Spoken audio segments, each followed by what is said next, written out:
Pope Francis has died. That's come from the Vatican. We just have that breaking news. God's word speaks to us in the depths of our heart. Today, God tells us that we belong to him. He made us. We are his family, and he will always be there for us. Fear not, he says to us. I have chosen you, and I promise to give you my blessing.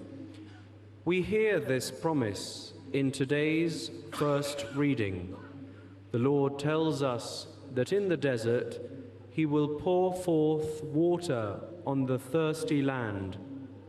He will cause the children of his people to flourish like grass and luxuriant willows. We know that this prophecy was fulfilled in the outpouring of the Holy Spirit at Pentecost. But we also see it fulfilled wherever the gospel is preached and new peoples become members of God's family, the Church. Today, we rejoice that it was fulfilled in this land. Through the preaching of the gospel, all of us have become part of the great Christian family.